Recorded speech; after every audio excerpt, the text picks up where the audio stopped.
welcome to Group 14. We are here to present the topic Information Systems and Strategies. Hi, I'm Habiba Kamil, and here with me is Falawiyo Oluremi, Ibrahim Bashwa, David Omana, and Olale Priscilla. And now we are going to get started. Thank you.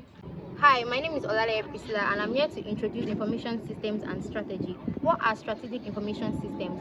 They are computer systems that are available at every level in an organization. They change their operational objectives, change their services, change their products, and also change their environmental relationship to help them gain competitive advantage. That's why we see in some firms they have successful companies, but in other firms they struggle to stay afloat and they lose money. It's not because of any smart manager or strong-headed CEO, but it's just because of the strategies they implement. IT-related strategies has the capability to catapult an organization into stardom while pushing its rivals into bankruptcy. Based on Michael Porter, I would like to talk about 5 interrelated forces that can improve industry's competition. They are threat of new entrants, power of buyers, power of suppliers, threat of substitutes, and rivalry against existing competition. So I will take the first one, threat of new entrants. There's high threat to an industry when the startup cost is very low and newcomers can enter easily. Existing incumbents try to keep newcomers out, often drawing on innovative use of information systems. The next one is power of buyers. Buyer power rises when there are many suppliers offering the same products, and then the customers can demand deep discounts and special services.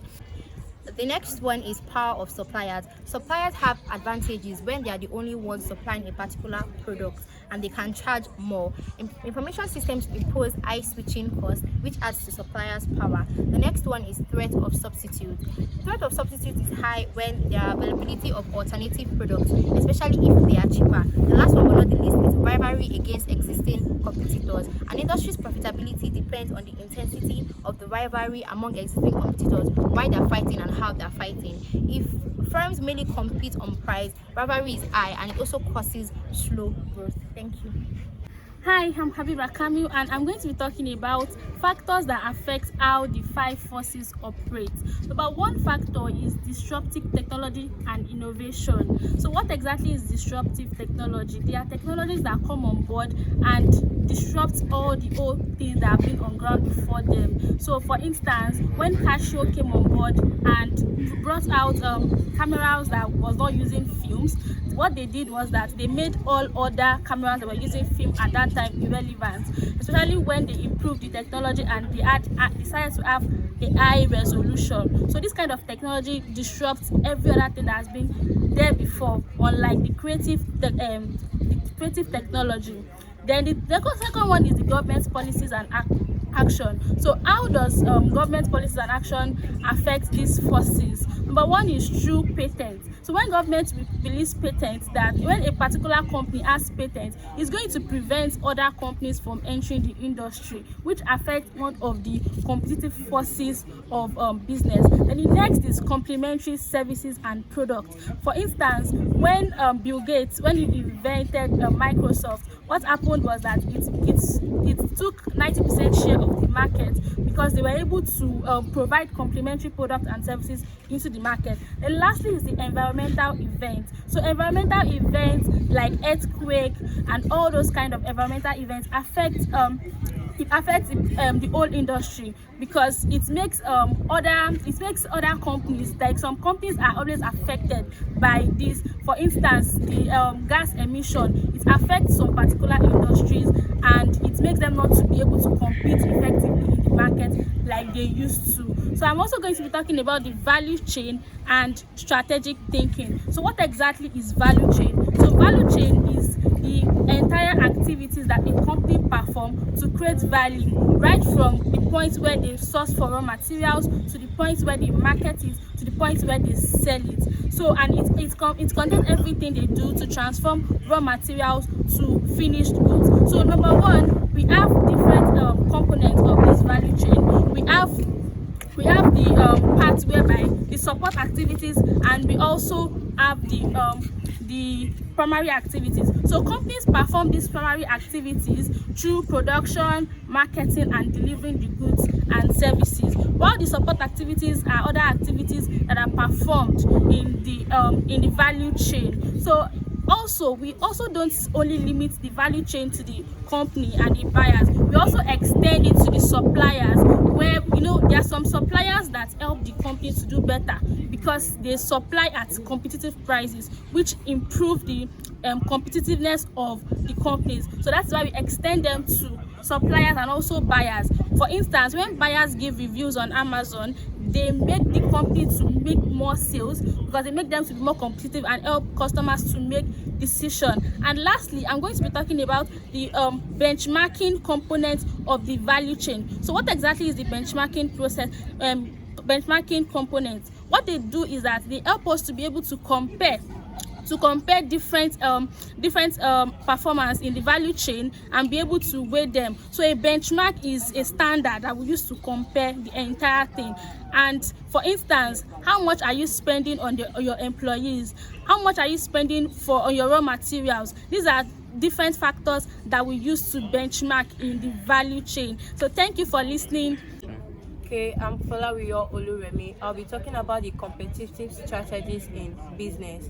First of all, we'll be looking at the definition of strategy. So what is strategy? Strategy can be defined as the determination of the long-term goal and objective of an organization and the adoption of courses of action necessary in carrying out it and the allocation of scarce resources necessary in carrying the goals of an organization. Now, IT strategy is an approach to create an information technology capability for maximum and suitable value of an organization.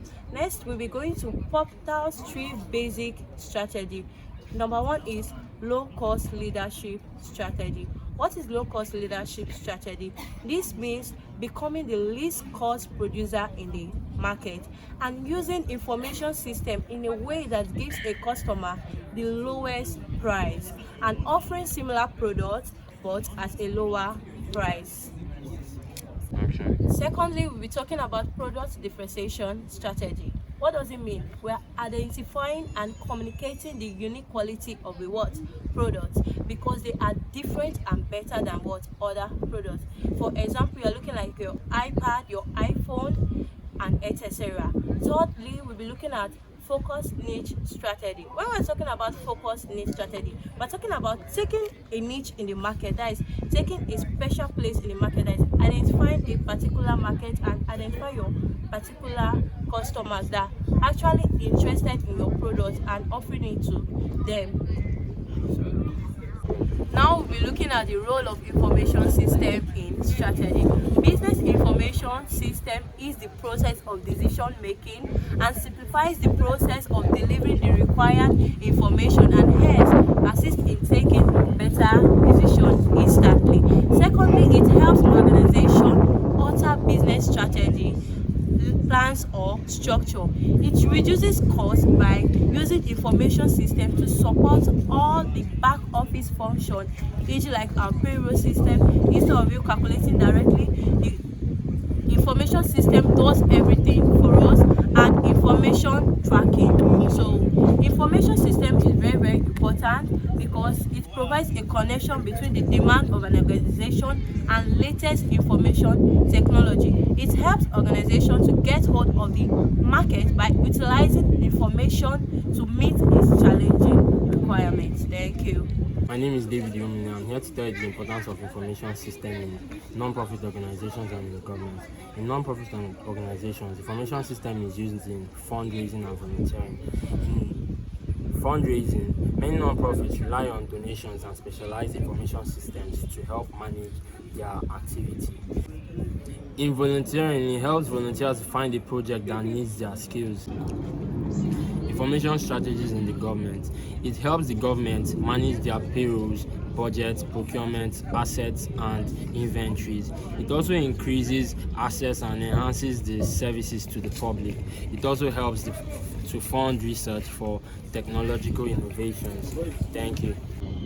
Hi, my name is Ibrahim Bashwa, and I'm here to talk about why information system matters. Now, running a business calls for proper management of financial, organizational data and statistics by a quality information system. Almost every company has experienced a drastically slow workflow because of data problems related to reliability and accuracy. It's true that there is no substitute for right information at the right time in the business world. This prompted the development of systems that can be used to make information accurate, readily available, and easily accessible. With the effectiveness of information systems, an organization can have better decision making, better planning, and ultimately better results. Thank you for listening to our short educative video on why the information system is important to a business.